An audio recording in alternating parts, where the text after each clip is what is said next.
Okay, so in July of 2002, I had a PICC line put in my arm, my left arm, and I began IV treatment with Rocephin. And at that point, I was on a leave of absence from school. I wasn't bedbound, but I was pretty much homebound.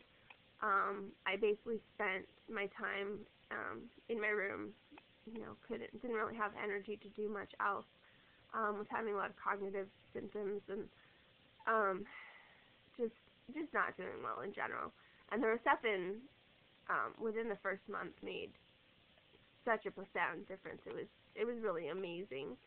And so I continued with it. I was on the Rocephin for 4 months. Ended up having to leave that doctor who was prescribing it because basically there was an issue with kind of the doctor in charge there, and I was essentially thrown out of the practice. And so I went back to the doctor, the second Lyme doctor, who I had seen after I went off to school, and she continued the IV treatment. So I continued on the Rocephin. I was on that for 4 months, and then it seemed like I had plateaued, and so I switched to Zithromax. And in around, I think, the end of October, I started having what we later identified as gallbladder attacks. Rocephin can cause sludging in the gallbladder, which basically means that gallstones start to form. The bile gets thick and crystallizes. So I started having gallbladder attacks. Had an ultrasound done. Yes, indeed, I did have gallstones. And so I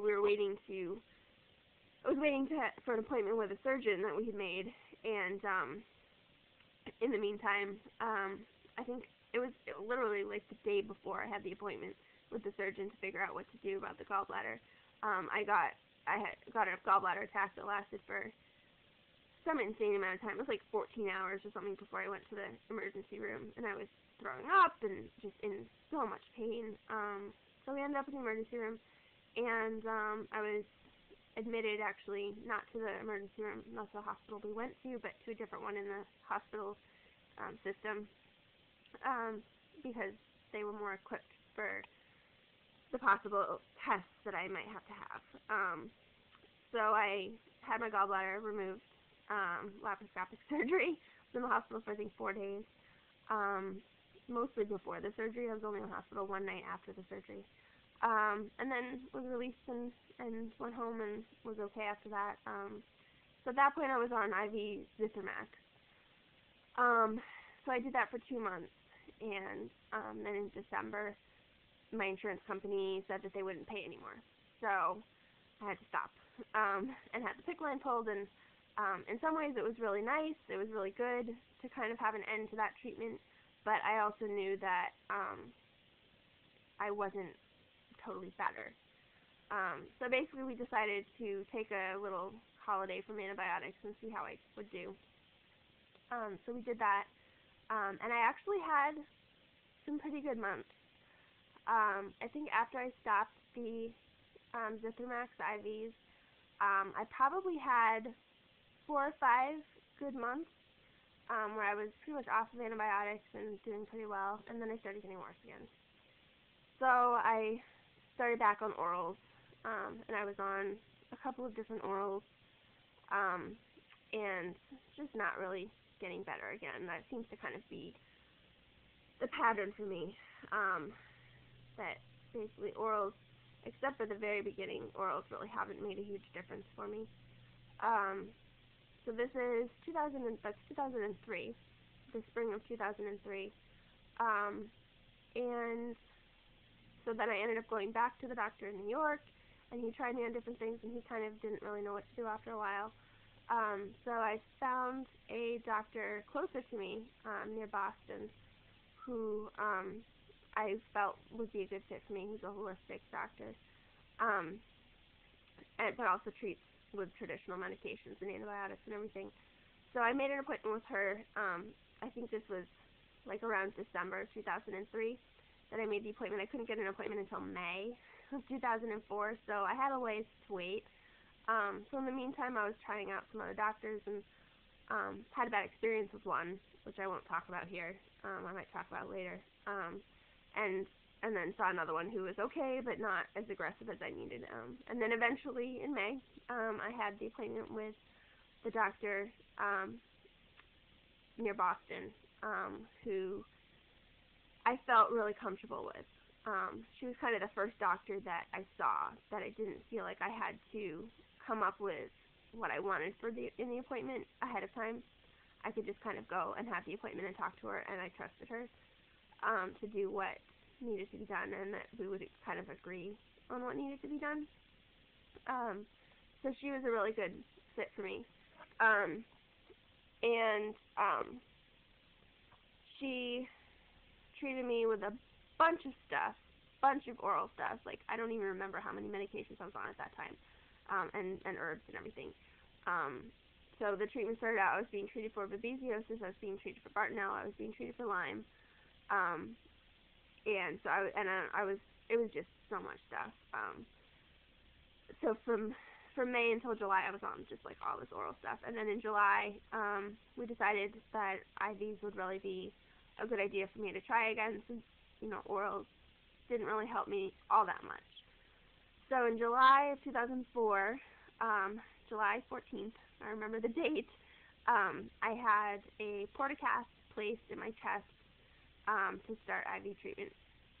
So I was back on IV Rocephin, and this time I was just pulsing it so that I was on it for 4 days, and then I was off for 3 days, which was nice to have some days off. So this July, and then in August my sister got married, so that was really fun, and it was nice that I had the port that I could de-access, take the needle out, and, you know, it wasn't a visible thing in the wedding. And then in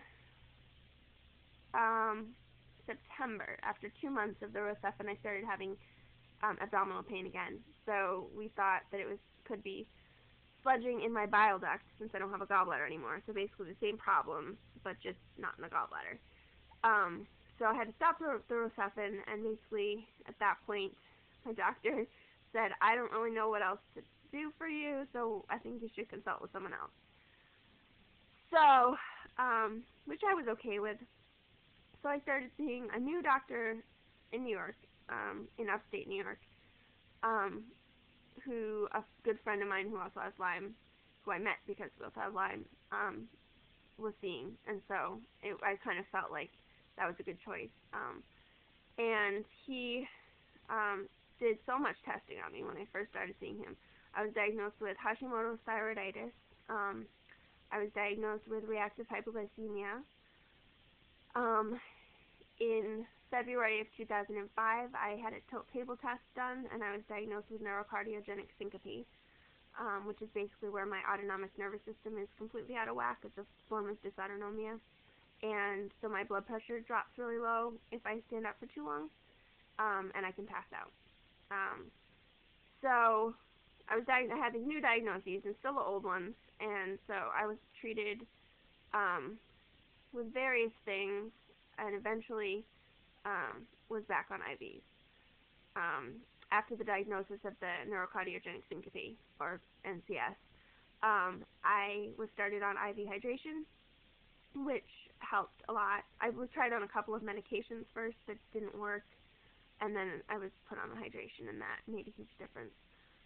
And then in that summer of 2005, I was back on IVs. I tried IV clindamycin for 3 months, and that didn't really make a huge difference. And then I was switched to IV Primaxin, which was like a miracle drug for me. I got a lot better. It made me really sick. It made me really nauseous, and like while I was infusing most of the time, I had to like curl up in a ball, and I couldn't move because I was afraid I was going to throw up. But it made a huge difference to my symptoms, and I was just feeling so much better and just seeing so much improvement. And so I was on that, let's see, from like the end of September or beginning of October I started it, and I was on it until January 2006, when basically my GI system and my stomach just like decided to stop working. So let me pick up with that in another video.